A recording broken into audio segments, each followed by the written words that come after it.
Hi, I'm Adam Summer. You're listening to the Yerushalmi Talk podcast with the support of the Yeshivat Javar Yerushalayim in Har Nof, Jerusalem.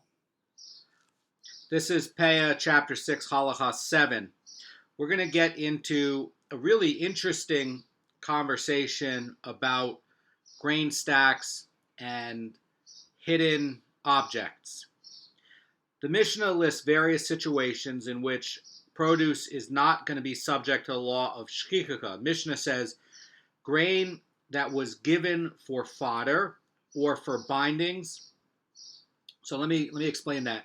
Grain that was given for fodder, that, by the way, could be read as either the past tense or the present tense.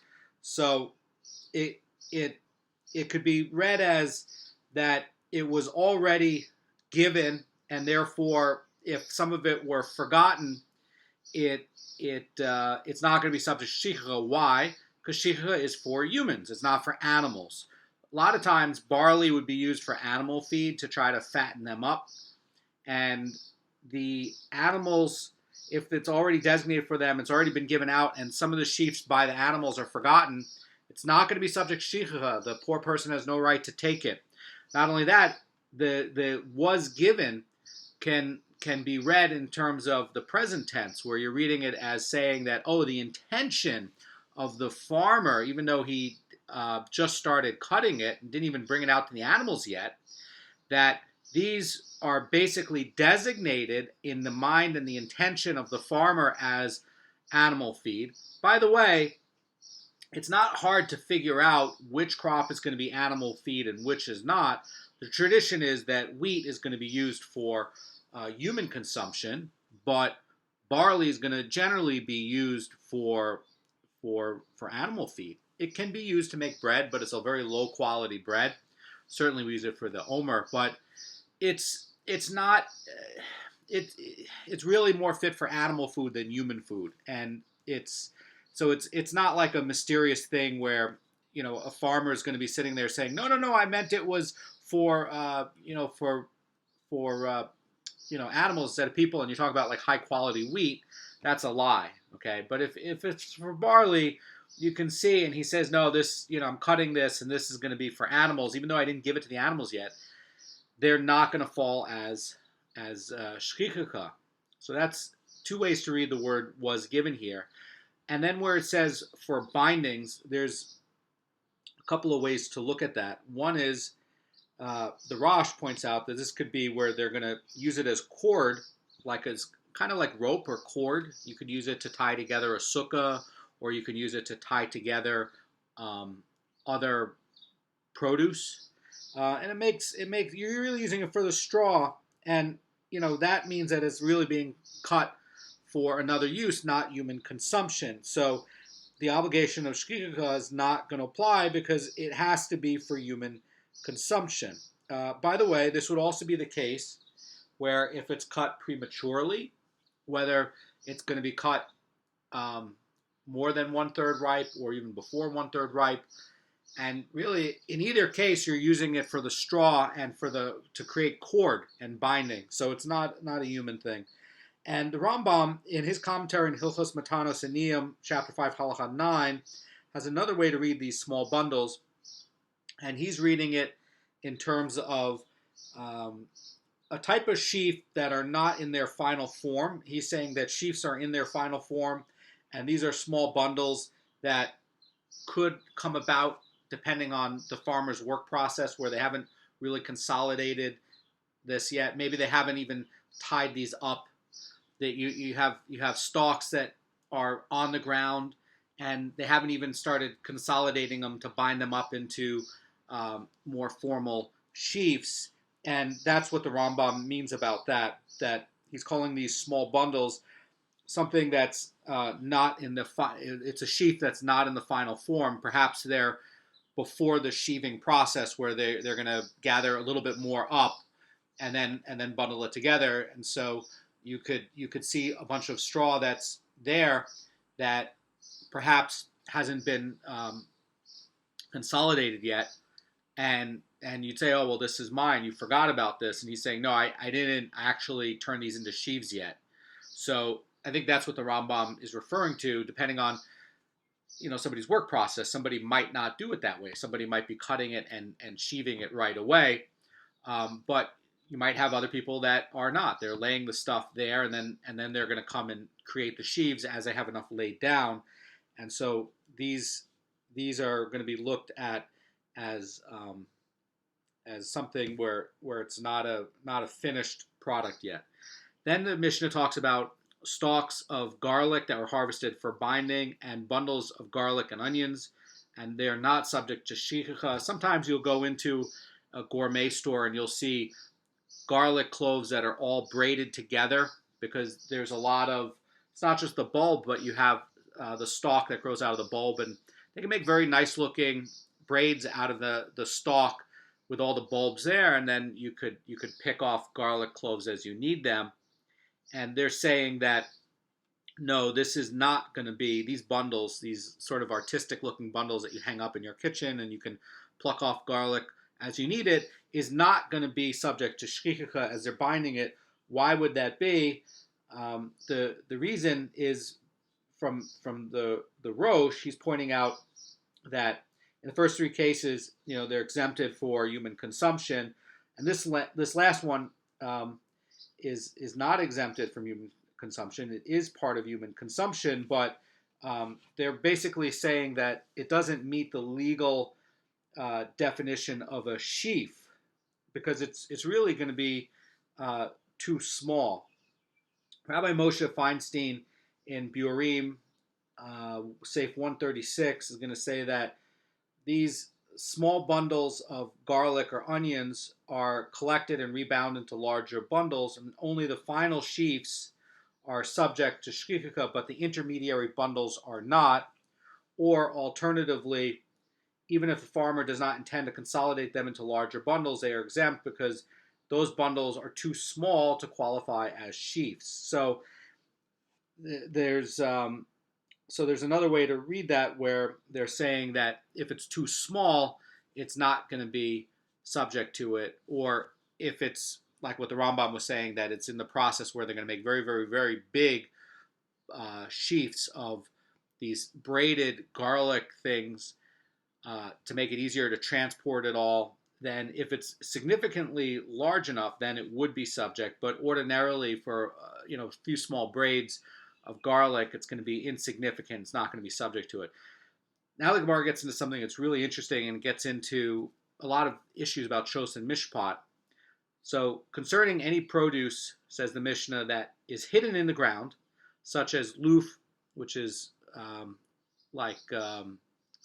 loof is like leek, garlic and onions. Rabbi Yudah says they are not subject to shchicha, but the sages say they are subject. Now, I want to just point out that we're talking about hidden produce, and everybody's going to agree that if you have leeks and garlic and onion bulbs that are already uprooted and they're above the ground, they're sitting there, they're sheaved, and they're left forgotten, those are going to be subject to shchicha. There's no disagreement about that. Only here we're talking about hidden. It means that they're under the ground, or they're under, perhaps they're under other produce, and they can't be seen or something, or perhaps they're still buried. So the sages are saying that this hidden produce is going to be subject to shchicha, and the produce is forgotten on account of external factors, where let's say the hidden produce is going to be exempted on grounds of being overlooked because it's hidden, and that is going to be an external factor. And this is because it's normal for these plants to be underground, and so the forgetting them is really going to be part of this idea of just total forgetfulness. And that's like this external factor causing it. So you have the fact that the nature of these things is to be underground, and that's the external factor that impairs this. And so then that's going to be subject. But everybody agrees that if it was left on top, then it's going to be subject to shchicha. There'll be no debate on that. but we're talking about is hidden. So the Gemara is going to address the Mishnah's first ruling, and here's what it says. Rabbi Yonah said, the Mishnah's exemption does not end with grain that was already given for fodder, but extends to grain that one took and harvested with the intent to give it to animals as fodder. In other words, what the Rosh Cirilio is saying is that grain that was given for fodder can be read where was given can imply that the grain had already been used for fodder. It's already been given to the cow or the goat or sheep or whatever you're fattening up, or the chickens. And the Mishnah is really trying to say, says Rabbi Yonah, that the grain that it's yet to be given as fodder, and the intent is to feed it with animals that it has a certain status. In other words, Rabbi Yonah is teaching that even if none of the grain has been given to animals for fodder, okay, but that was the intent, that's why they grew it, it's not going to be subject to shchicha because it's not being used for human consumption. It really what Rabbi Yonah is trying to say is that this is talking about fodder. This is animal feed that was originally sown for animal feed, and that's not going to be subject. Grain that was merely cut for fodder could be, though. So you could look at it like that. Oh, maybe it could be. Rabbi Yonah is saying that no, this is not so. That even the grain that was not originally sown for fodder, and then it's harvested, with that intent, is not going to be subject to shchicha. So even if you see these bundles of barley there, the poor person can come up and say, hey, look, this is barley. This could be animal. This could be human food.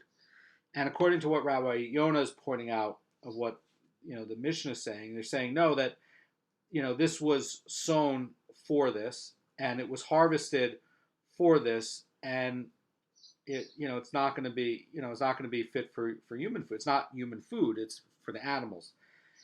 So then, what about the case where it was not originally sown for fodder, and then when they harvest it, they say, "Oh, we need more fodder. Now we're going to harvest it with this intent."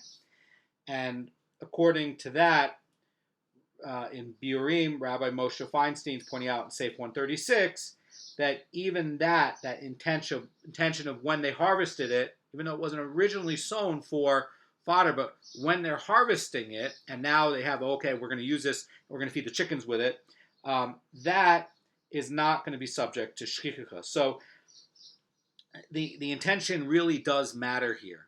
The Mishnah stated concerning any produce that was hidden in the ground, such as loof and garlic and onions, Rabbi Yudah said they are not subject to shchicha, but the sages say they are. So we're going to get into something from Chosed Mishpat to try to figure out and understand this here. What happens when you have this external factor that's causing the thing to be hidden? In other words, this external factor here is basically that the nature of these growing crops is that they are naturally underground when they grow, and it's under the soil. So this is an external factor that's causing it to become forgotten. What's going to be the status of it, and how do we understand it? And they're going to look at this thing from Chosed Mishpat in order to apply it over here.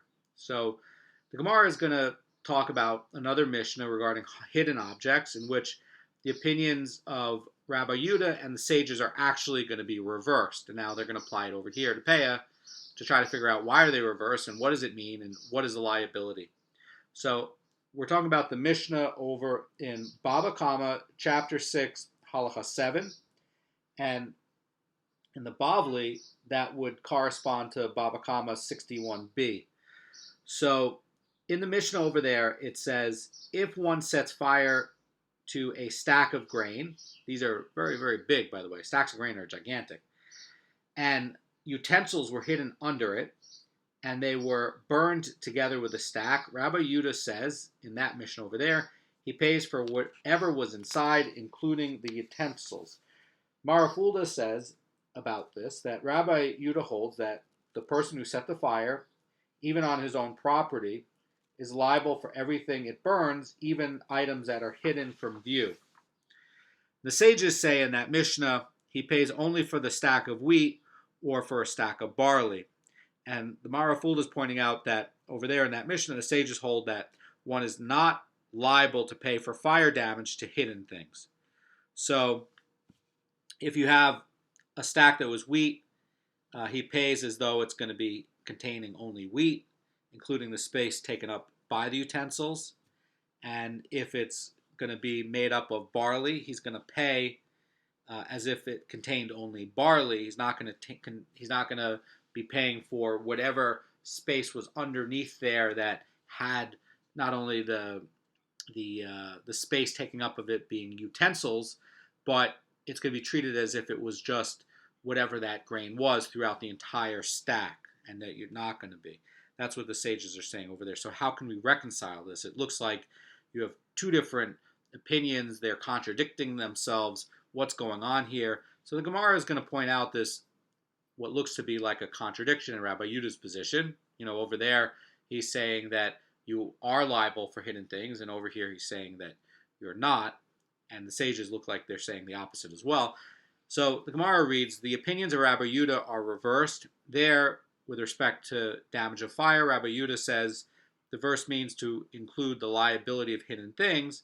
And here, with respect to shchicha and the shchicha obligation for hidden things like onions under the ground, that's me putting in the words, Gemara says he reads that the verse means to exclude hidden produce from the shchicha obligation. This is a question. In other words, the Torah is talking about this idea of your field.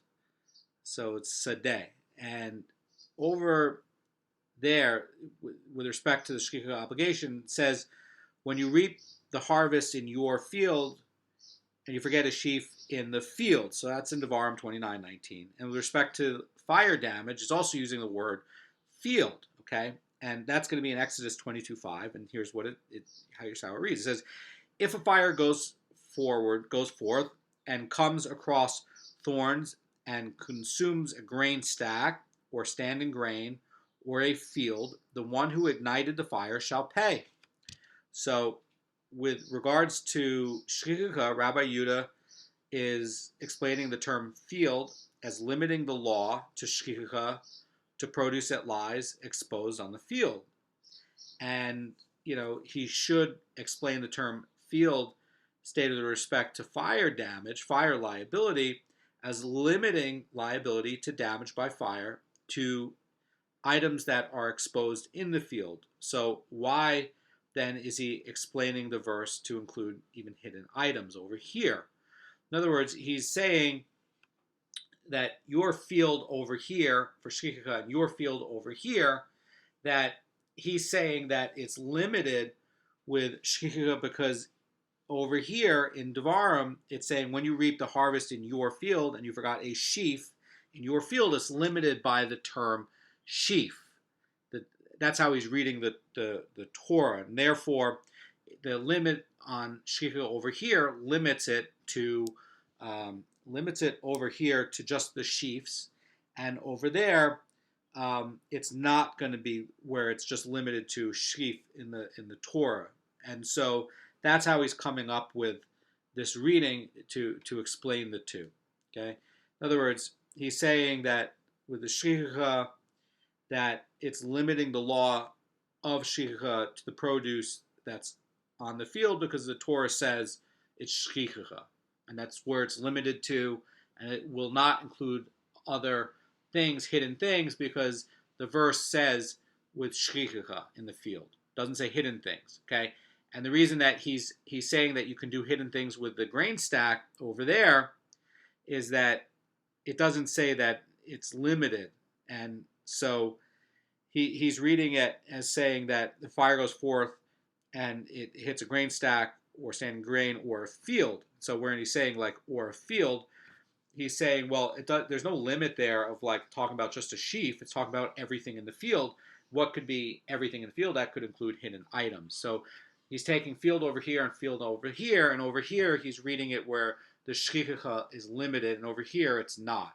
So that's how he's coming up with this two different things. So the Gemara is going to answer that question, and here's how the Gemara reads. It says, there, with respect to the liability for damage by fire, the Torah states, if a fire goes forth and consumes a grain stack or standing grain, the one who ignited the fire shall pay.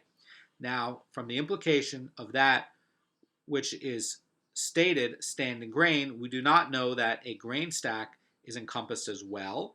In other words, what the Mara Fulda says, he says, once the Torah teaches that one is liable for fire damage to standing grain, it is obvious that he is also liable for fire damage to a grain stack, for there are certainly no grounds for exempting liability for this very same grain after it was cut and piled up into a stack.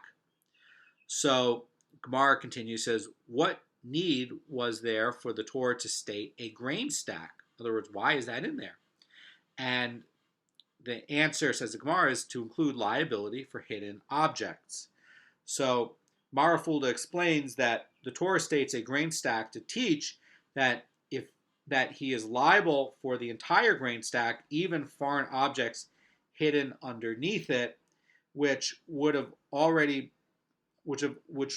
otherwise been excluded by the implication of the term your field. In other words, if you just say your field, then it would be excluded. But by putting grain stack there, it means that anything that could be in the field, even underneath and hidden inside one of these objects, that the person who lights the fire is going to be liable for it. That's what the Mara Fulda is pointing out, that what this is saying. The Gemara continues, says, however, here, with respect to the shchicha obligation, the Torah states your field, which is exposed, and that's going to basically imply that the shchicha obligation applies only to produce that resembles a field, insofar as it is exposed. So the Gemara finishes up and says, to the exemption of produce that is hidden. So Mara Fulda explains that the opinion of Rabbi Yehuda is consistent because here he explains the term field to exclude hidden things, and therefore, with respect to shchicha, where there's no extra verse teaching otherwise, he exempts hidden produce on the basis of the term your field. And with respect to liability for damage by fire, however, although the term field implies an exemption for hidden things, the extra term grain stack teaches that there is a liability for hidden objects. So that is how he's solving this apparent contradiction. Gemara now points out the contradiction for the opinion of the sages who argue with Rabbi Yehuda. Gemara says the opinions of the rabbis are reversed. There, with respect to damage by fire, they say that the verse means to exclude liability for hidden objects. And here, with respect to the shchicha obligation, they say that the verse means to include hidden produce in the shchicha obligation. That's a question.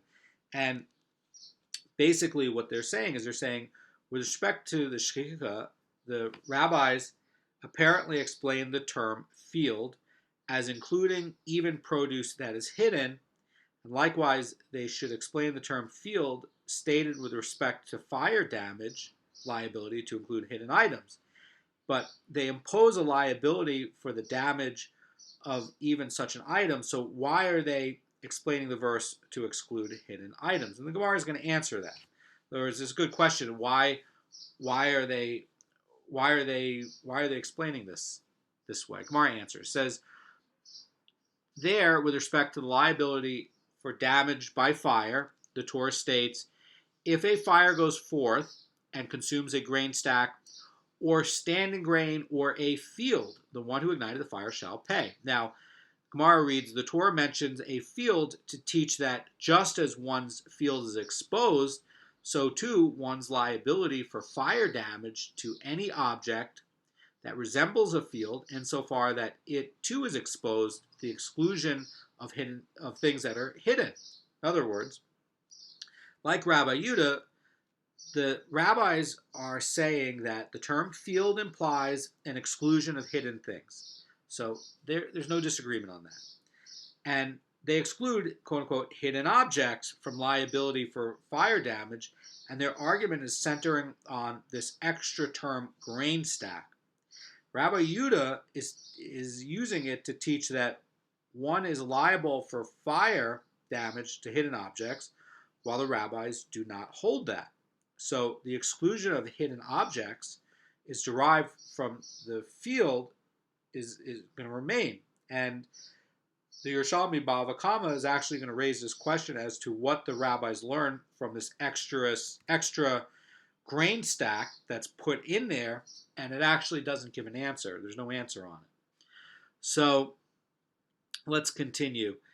So Gemara reads, however, here with respect to the shkika obligation, the Torah states, your field, which is exposed to the exclusion of hidden produce, and it also states your harvest, which is exposed to the exclusion of hidden produce.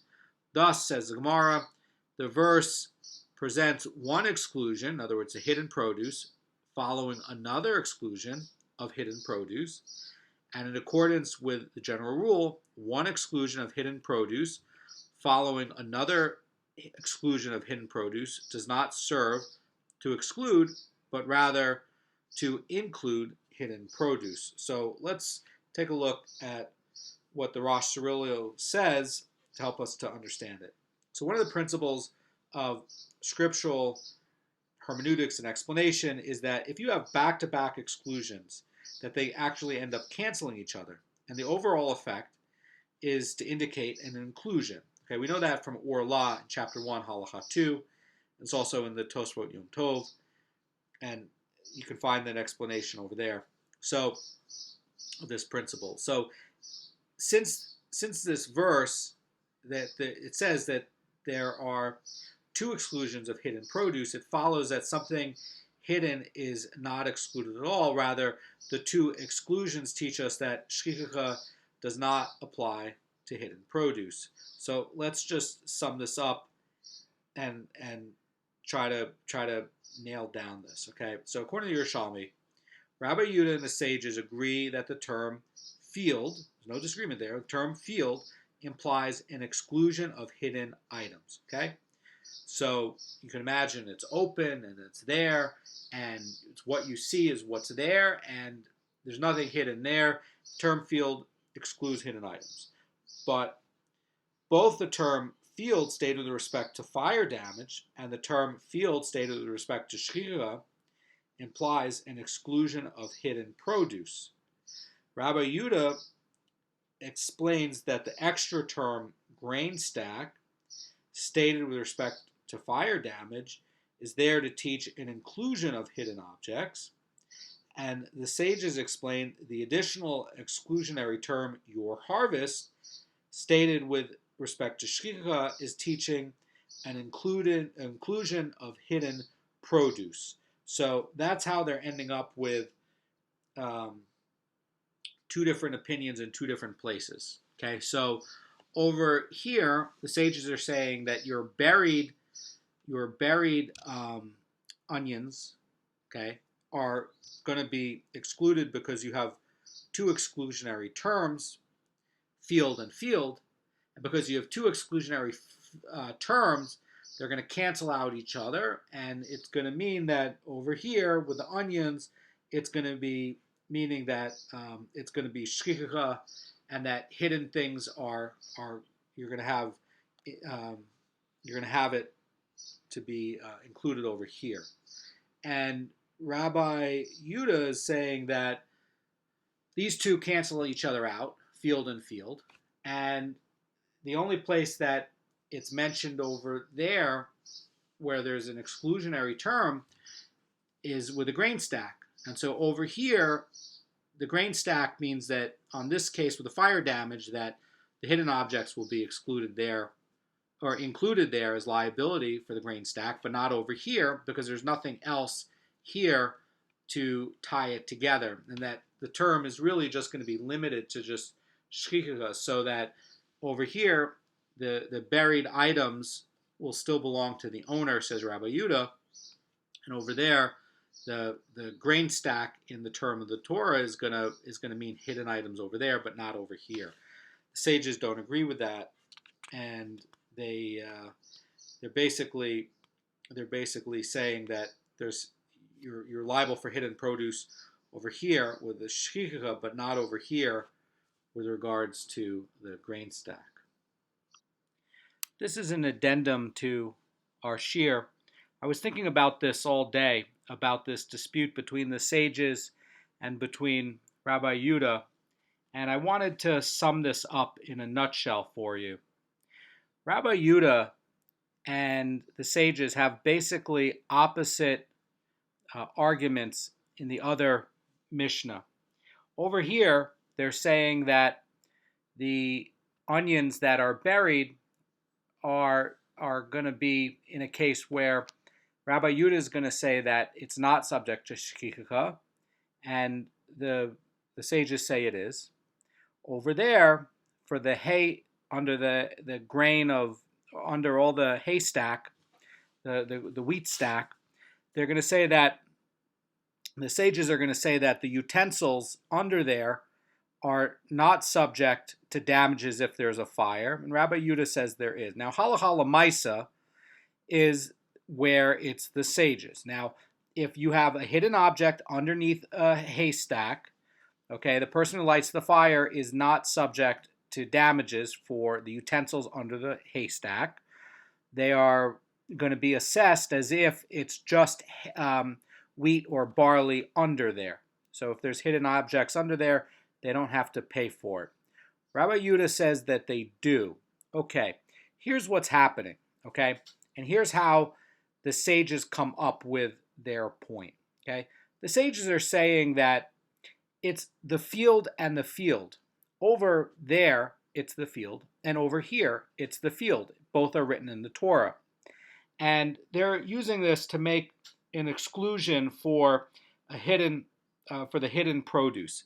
So you say, how can the sages be coming up with this case of the hidden produce under the ground to be included for shchicha? And that's the point, is that it's under the field.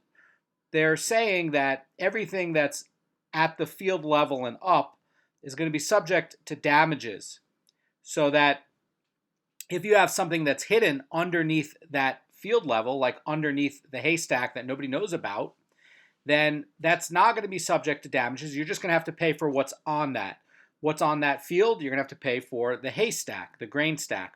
Or what else is on that field? You have a sheaf of shchicha. If there was a fire that went through there, you'd have to pay for the shchicha. That is going to be the halacha l'maisa. Now, whatever is underneath the ground is under the field. So that would be included in the law of shchicha. Now, interesting point that it looks like the Yerushalmi can't answer this question in Yerushalmi Baba Kama when it raises the question as to what do the rabbis learn from this extra term grain stack, and doesn't offer an answer.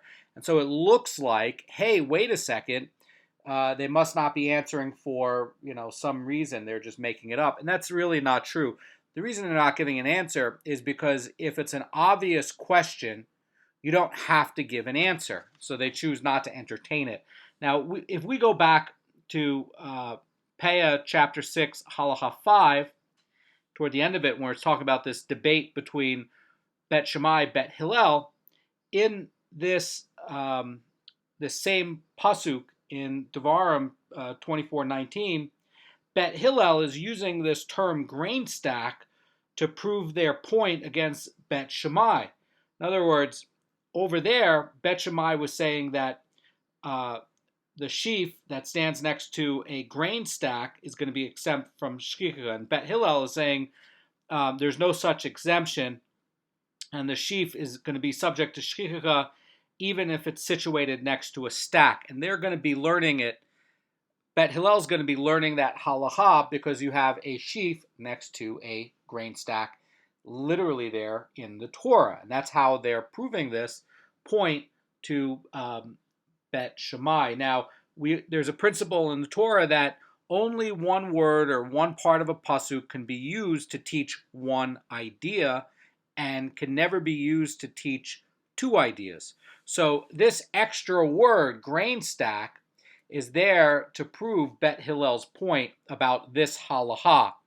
Basically, the halacha is if, according to Bet Shammai's point, is that the ordinary sheaf that's forgotten at the side of the grain stack is going to be subject to shchicha, and you need this term stack there in order to teach it, and that you wouldn't be able to figure that out otherwise. In other words, this is not a permanent structure, but it's a memorable structure, and it doesn't have the status of a permanent fixed structure like an oil vat or a wine vat or oil mill. And so this very large but not permanent, very basically semi-permanent structure would have a different type of law than the permanent one. And we need this, says Bet Hillel, in order to show this. Now, in summation to the point of Rabbi Yehuda is basically saying that field and field over here, that, yeah, okay, everything that's under the stack that's hidden is going to be subject to it, and over here the term field is going to be just limited to the shchicha and the sheaf of and shchicha. So how is he getting it? He's getting it because he's saying that the pasuk is just the only two things that are mentioned are a sheaf and a grain stack. Now he's saying that the hidden object that's underneath the grain stack, that's on the field, and he would be saying that the sheaf that's underneath it the onions that are underneath the ground would not be subject to shchicha at all, because we stop at a sheaf which is on the field. We're not concerned with things that are under the field. So that's how he's coming up, how Rabbi Yehuda is coming up with that, and how he comes up with the halacha for both the stack and limiting it to the sheaf, meaning that it's limited there at the sheaf, but it means that it doesn't apply to things that are underneath the field. So in a nutshell, the halacha is going to go by the sages, and there's really no contradiction for either of them. But the point is that they don't come to explain in Baba Kama this extra term grain stack to teach something with liability for fire damage, because they're saying effectively by their silence that go back to chapter 5 in Peah and look at this exact point for this exact pasuk that's used by Bet Hillel to prove that the shchicha that's next to the grain stack is going to be the sheaf can be subject to shchicha, and that's how they're proving it. So because you can only use one thing to prove it, that's already been used. That's the point of the sages, and that's why they don't even answer over there. It's not because there's a problem or a flaw, because it should be so obvious that it's already been used. That's the key point. And the key point for what the sages are pointing out is they're saying that field over here and field over there, that, okay, everything that's at the field level and up is going to be subject to liability, and everything that's under is not going to be. So if you have something that's hidden under the field, then you will have it so that it's not on the field, it's not exposed, and then so that under thing, like the onions, that will be subject to shchicha, and there will be liability for that, but not that's over there, that's above the field. That's the point of what the sages are saying. Sages are saying because it's buried under the field, that it's excluded from that which is exposed. Thank you so much.